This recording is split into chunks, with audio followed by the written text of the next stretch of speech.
constructing a 4-kilometer runway airport parallel to the current 2 kilometers that we have. Also with the terminal bill that will be of modern standard. We are doing this so that the two economic hubs of Delta, Asaba and Warri, can have adequate air transport to the two places. Secondly, the issue of the seaports. Delta also has the highest number of seaports, but many of them are down. We have tried to ensure that the Warri port becomes active. In 2007, it was the goods that were coming there, the ships that were coming there were quite few because of the crisis. But we were able to resolve the crisis, and ships are now coming there. I think Warri was about the second or third most active port in Nigeria today. So much so that all the warehouses are filled, and they have to construct an extra stacking area to take up the goods. We also have the Cocoa port, which is actually the deepest port in Delta, but has had challenges with activities. And one of the challenges they've had is the road between the junction on the Warri Benin Highway. So we started dualizing that road. Unfortunately, federal government also approved an export free trade zone in cocoa. So we are dualizing the road to get to the export free trade zone. And because of what we are doing, the federal government has taken an interest in that area and have approved two industries, a petrochemical plant, and actually a petrochemical plant and a fertilizer plant, and a gas processing facility, a combined investment of about $16 billion. We are still doing the paperwork for those projects. Now, so that's a major infrastructure development. The other major infrastructure development of roads is the Ugeli Asaba dualization. Why did we do that?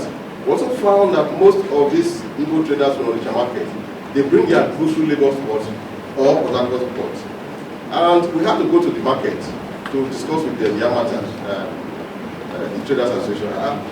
Now, why are you bringing your goods through Lagos now? You report through Lagos, and it takes you 2 days to get from Lagos to Onitsha.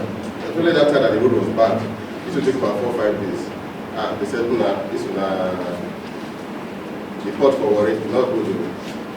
What will be the problem now?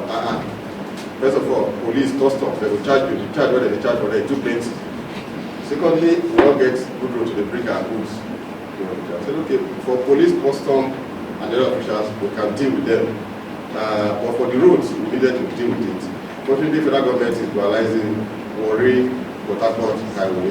So we took advantage of that to dualize the Ugeli Asaba. So that when it is completed, the people bring their goods to the Warri port, within 2 hours at most, they are in Onitsha from Warri. Instead of the 2 or 3 days they spend in Lagos. So we believe that in the next few years, the activities on that Warri port will tremendously increase. And to meet up with that, we have also partnered with the federal government to improve the facilities at the port. And the greatest challenge that port has is big ships coming in. Because of the Scrabbles bar, it's a shallow area. It's about 6 meters deep. But I can safely say that the federal government has approved dredging of that river so that we have bigger ships. Now, I'm saying this to let you know that we are in the process of improving the economic activities of Delta State. And for every road we are constructing, there's a reason for it. And the reason is it's a road that will improve the economic activity of the state. If you come to me as a politician that I should construct a road to your village, you must tell me the economic benefit of that road. So, some of you here, if you hear that no road has been constructed to your community, it's because nobody has been able to convince us that that road has economic benefit. It's not as if we don't construct social roads. It's not that we don't construct social roads. We do sometimes if they are very up there. But we are looking at, even if you are up there, you construct the roads in your place, you must generate economic activity, agriculture or otherwise. Because we have people in this country, people in this state, who are investing somewhere else. Many of them are investing in Lagos, many of them are investing outside Delta. We are trying to encourage them to invest in the state. So those are some of the things. Of course, the other one in terms of encouraging investment is the Warri Business Park.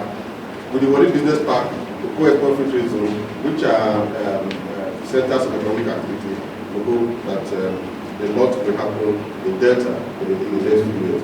Now, having said that, we are also, as part of our dealing with poverty, we also have low-hanging fruits, because attracting in big industries can take up to 4 or 5 years.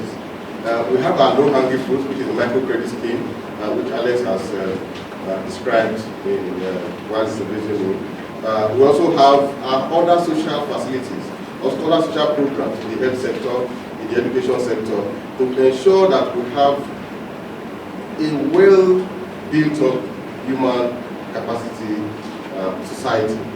And in planning our human capacity, we look at human being from the day of conception to the day you enter your grave. We have a program from the day of conception, program from the day of birth, from the day you start school, you enter secondary school, you enter university, for your working life. The one we have not perfected is the one for the old people. But from the day the husband and the wife they meet that night, and by the next morning the woman knows that she's pregnant with the lab. We have a program for you, and that means you are entitled to our free maternal health care services. You might not appreciate that until I tell you a story. As a young doctor practicing in Delta State Country, I was called to face a delivery that became a problem. And what did I find? When I got there, I saw a woman lying with her legs open, with a child dangling from between the two legs. The legs, the buttocks, the legs, the tummy, the chest, the hands of the baby had come out, but the head was trapped into the woman's, was still trapped in the woman's womb. Now, of course, what is the story? The story was that this woman was pregnant, did not register in the hospital because she didn't have money to do so. When she was in labor, she went to a hospital and she was driven from the hospital because she didn't have a car and she didn't have the money to pay for even the delivery. So, of course, the next thing she could do was to go to a native place. And of course, the native doctor, seeing that the child was working with the doctors, started dragging that child. And dragging that child, dragging other parts out, except the head. I'm sure women who have been back here, they can appreciate what I'm saying. Except the head. And of course, the head became trapped. And the child had been so dragged, the child died to start with. The neck had become so thin like this, because the child had been dragged a long way. And of course, we had to ensure that the mother survived by just by removing this other part of the body and trying to crush the head to bring out the baby. That happened because this woman did not have money. And that child, probably, this was 1984, that child would have been somebody today, would have probably been a graduate, preparing to be governor of Delta State, or preparing to be the president of Nigeria.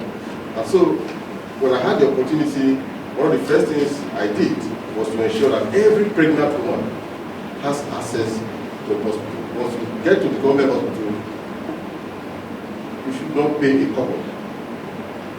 Even those who have difficulty getting pregnant, it's also a free service for them. We've been running this program for about 4 or 5 years, about 4 years now, and we have very good returns. Sometimes we have challenges with those managing the program, but generally we have good returns from the program. I'm emphasizing this to show that there are a lot of things that government are doing that might not be as physical as construction of a road. Because the media seem to be judging government based on how many kilometers of road have been constructed, how many schools have been built. There are so many other things we are doing. Even in the education sector, where we are insisting that from primary to secondary school is free. We used to have children paying for all sorts of things in school, but we are taking all those payments from them. All the examination fees we are taking from them, all to WAEC and NECO. Then in the university, we have increased their bursary, we have increased the scholarship, and once you get to first class and you're from Delta State, you are entitled to postgraduate study anywhere in the world. And it's 5 million naira a year. Last year we had 34 first-class students that we are doing that scholarship. We are compiling more for this year. So we have various scholarship schemes to ensure that as a child, money should not stop you from attaining your potential. But these are things that people do not see. These are things that people cannot measure by coming to Delta State and say, that was bad.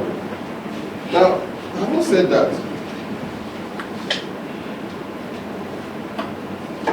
I'm not here just to tell you of our vision, prospects and challenges in administration and state alone.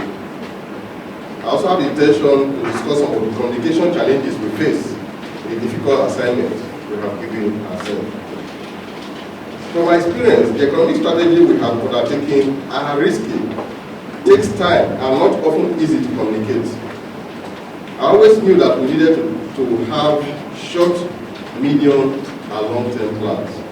However, while the short and medium-term plans dealt with projects and programs that will be seen and felt immediately, the more significant aspects of our vision are long-term. The projects I refer to are mega in nature, with the greatest potential to eventually transform the state more radically. Those are the infrastructure I was talking about. To build a power plant, for instance, is not an easy project. There are different phases ranging from pre-feasibility, feasibility, financial closure, EPC bids, and site construction. This is a summary of the phases.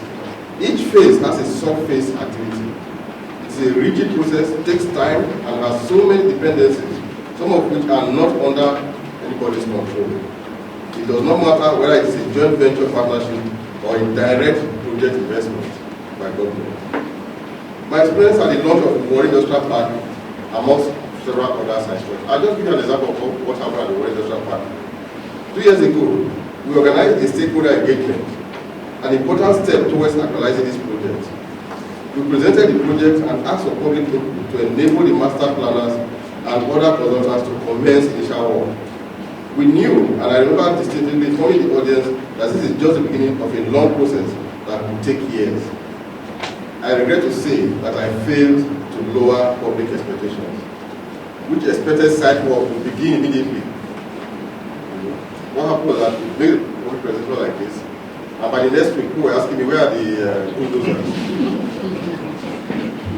Well, the design of the project alone takes at least 2 years. There has to be soil testing, there has to be EIA, and EIA does not take, it takes dry season and rainy season.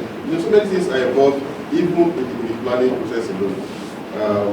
But when that did not happen, that is when they did not see bulldozers, the rumor surfaced that we were not sincere. And the other rumor was that we don't chop the money meant for the project. All my explanations and assurances did not quell the rumor. Since that experience, I have learned to be more guided, aware that some of the things we are doing usually take time. While it is a fact that project management has strict timelines, the truth is that in several instances, the dependencies are outside your control and it impacts on project delivery. That is one. The other is that as soon as public awareness are working, a different dynamic is unleashed. You, and in this case we, are faced with mounting pressure to deliver immediately. The Asaba Airport is a shining example. Today, that airport is already taking passengers. So we started construction, and within 3 years, people were already bashing us that that airport is taking too long to construct. I don't know any airport that is constructed within 3 years in this world, not even an airstrip. But because what we later found out was that the need for that export was like yesterday. When we now started, the expectations became very high. People now say, oh, Asaba is overdue. In fact, Asaba, Onitsha, with that area, Oka, is overdue for an airport. And he that had the courage to start it. But I'm happy that people are appreciating the airport. The public takes no account of some of the problematic or necessary steps that has to be taken. Explanation and after explanation yields little fruit. To worsen matters, you find a band of virulent critics bent on finding fault, doubting, questioning, and disbelieving everything government does. The fault finders build their reputation and influence on their ability to dredge up negative things, most times more imagined than real. Like when the first plane landed at Asaba Airport, one reporter said that we use GSM. We use GSM to land a plane in Asaba Airport. And of course, our friend, Sahara reporters, carrying it.